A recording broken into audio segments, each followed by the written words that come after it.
that जो authority. अधिकार मनुष्य ने अदन की वाटिका में खोया था, And the authority what human beings had lost in that Garden of Eden, वो अधिकार यीशु पर बिलीव करने के द्वारा वापस उसके जीवन में आता you है। will have that authority by believing in Jesus in return.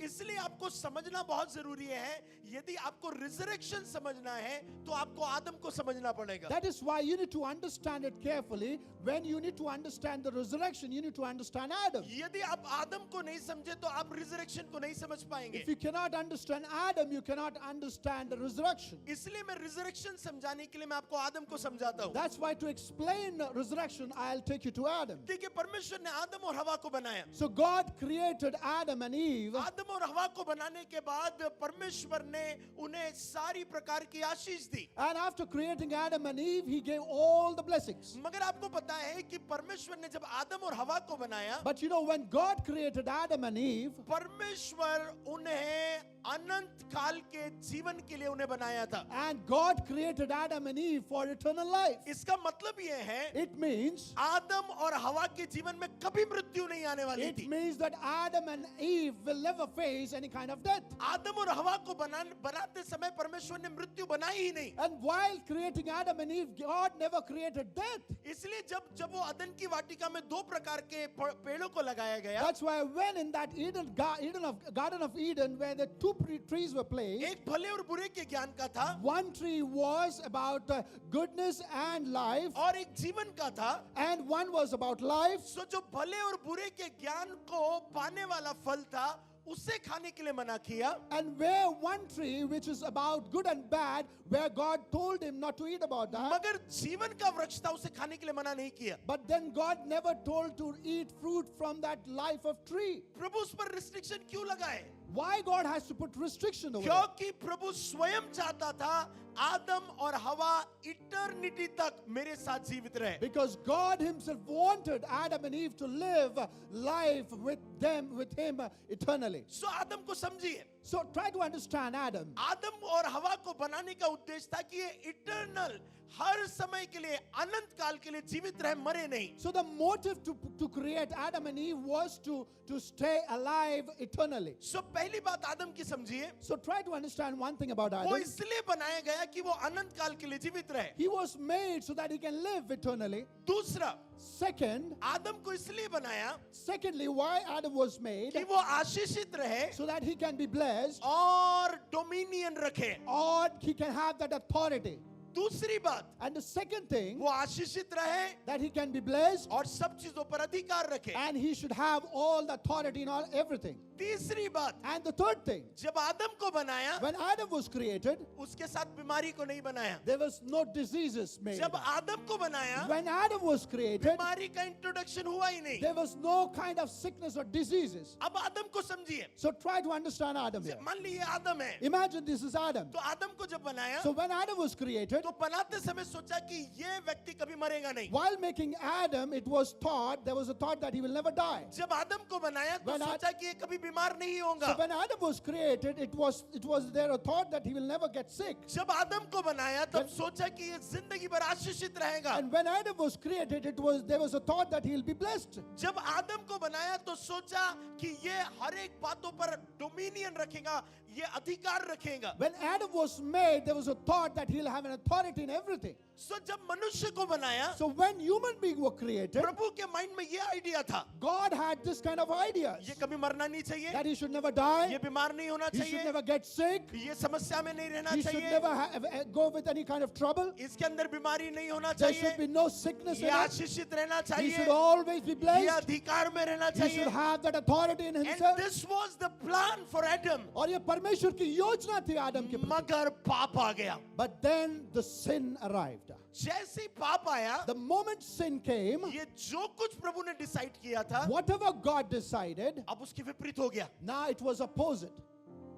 जिस इंसान को प्रभु हर समय जिंदा रखना चाहता था, And the person God wanted always to be alive, अब मृत्यु आ गई। now that death has come. पाप की मजदूरी मृत्यु है। And that sin wages is death. तो जैसे ही पाप आया तो मृत्यु आ The गई। moment sin came, the death came. जैसे ही पाप आया तो बीमारी आ गई, The moment sin came, the sickness came. जैसे ही पाप आया तो डोमिनियन ले लिया गया, The moment sin came, those authorities were taken. जब पाप आया तो आशीषें ले ली गई। When those sin came, those blessings were taken away. आप लोग मेरी बात समझेंगे या नहीं समझेंगे मुझे नहीं पता है।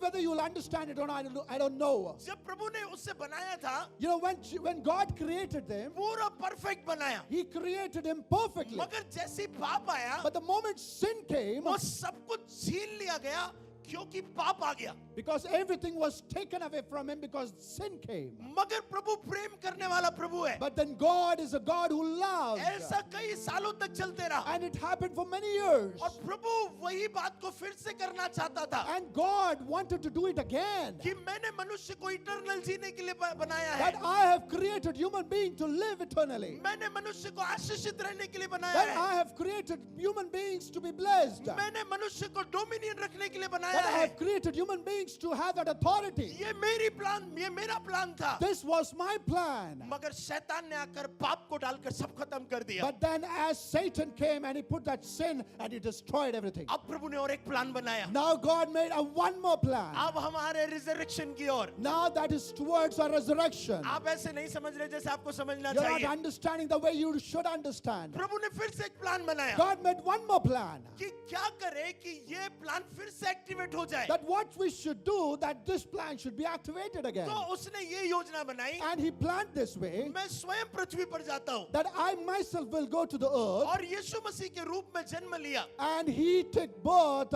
as Jesus Christ. यीशु मसीह मारा गया, गाड़ा गया और तीसरे दिन जिंदा हो गया। And Jesus Christ was crucified, he died, he was buried and he Now was listen resurrected. very carefully। अब इसे ध्यान से सुनिए. पता है जैसे ही यीशु मसीह अपने प्राणों को दिया, The moment Jesus left his life, वैसे ही हमें उद्धार मिल गया। the moment we got salvation. अब हुआ क्या? Now what happened here? एक बाइबल वर्ड जो पूरी बाइबल का आधार है, One Bible verse which is the most important thing in the Bible. John 3:16। John chapter 3 verse 16. अब इसमें आपके सारे प्रश्नों का उत्तर है, Now you will get the answers in this. क्योंकि परमेश्वर ने जगत से ऐसा प्रेम किया, Because the Lord loved this world in this way उसने अपना एकलौता बेटा दे दिया that he sacrificed his one and only son ताकि जो कोई उस पर विश्वास करे so that whosoever believes in him, वो नाश ना हो, he should not be destroyed. वो मरे नहीं, He should not be killed. वो खत्म नहीं हो He जाए। should not be finished. तो फिर क्या हो उसका? So now what should be to वो happen? अनंत जीवन पाए। He should have that eternal life. And what was his first plan? और उसकी पहली योजना क्या थी? उसकी योजना थी मनुष्य इटर्नल जिए। That his plans were that human beings should have that eternal life. जैसे यीशु आया, The moment Jesus came, वो फर्स्ट प्लान फिर से एक्टिवेट हो गया। the first plan got activated again. इसलिए हम बिलीव करते हैं That's why we कि believe जैसे हम उद्धार पाते the हैं, moment we receive हम salvation, अनंत काल के लिए जीवित रहते हैं। we live for that eternal life. अब आप बोलेंगे कि ये फिर हम मरते क्यों है? Now you will ask that why we die here then? सुनो, Listen carefully. बाइबल में है ना, जब भी स्वर्ग की बात करी उसे परदेश कहा गया। You know, whenever in the Bible it is written about in heaven, it is, परदेश का मतलब है दूसरा देश। and it is the foreign means it is a different country. आपके लिए ऐसा लगता है कि एक व्यक्ति चला गया और ऊपर गया, And for you it means that one person has died and he left up. परमेश्वर के लिए सिर्फ इतना ही है। But then for God, एक व्यक्ति जबलपुर से निकला और इंदौर आ गया।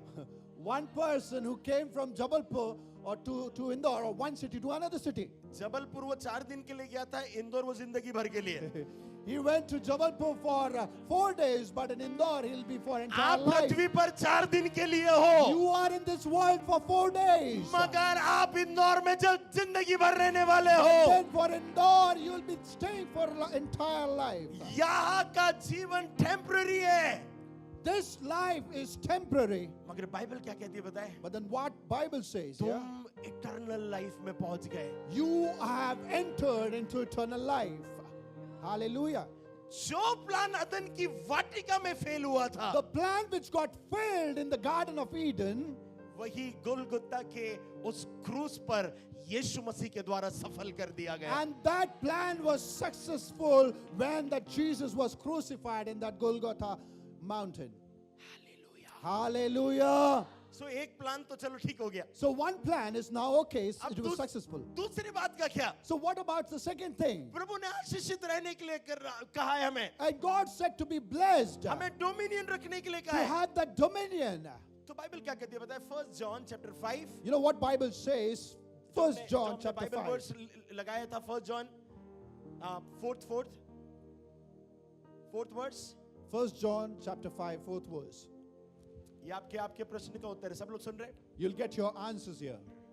संसार पर जय पाने वाला कौन है? Who is the one who is victorious in the and overcomes the world? चौथा वर्ष. क्योंकि जो कुछ परमेश्वर से उत्पन्न हुआ है वह संसार पर जय प्राप्त करता है और वह जय जिससे संसार पर जय प्राप्त होती है वह विश्वास है. Next verse. संसार पर जय पाने वाला कौन है? केवल वह जिसका यह विश्वास है कि यीशु परमेश्वर का पुत्र है. Hallelujah. आप उद्धार पाने के लिए क्या करते हैं? You know, what do you do to get salvation?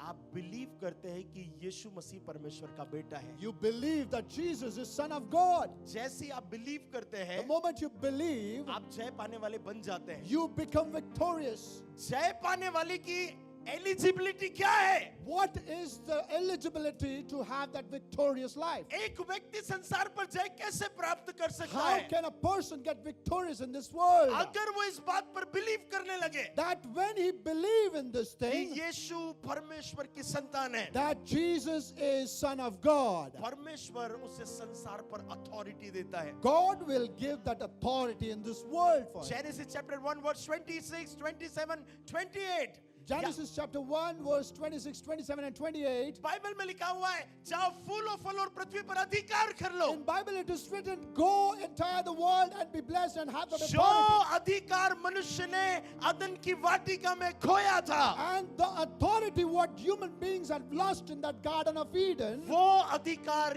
यीशु पर बिलीव करने के द्वारा वापस उसके जीवन में आता you है. will have that authority by believing in Jesus in return. आपको कितना समझ में आ रहा है मुझे नहीं पता है, I don't know whether you understood it or not. मगर जो कुछ आपने उस अदन की वाटिका में खोया था Whatever you have lost in that Garden of Eden, वो सारा का सारा आपने यीशु की मृत्यु और उसके रिजरेक्शन के द्वारा वापस पाया है. you have got all that what you have lost in return while where Jesus was crucified and died and resurrected. आप मेरी बात समझ रहे Do you हैं? understand what I'm saying here? आप मेरी बात समझ रहे हैं? Do you understand what I'm saying here? कितने लोगों को समझ में आ रहा है? How many of you understood it? आप में से कुछ लोग कहेंगे फिर बीमारी क्यों आ रही है? So some people will say that why we have sickness then? Financial problem क्यों आ रहा है? Why we have financial problems then? ये तो शैतान का काम है देने का. And this is the work of Satan where he gives to you. आपका काम लेने का नहीं है. But your work is not to take it or receive it.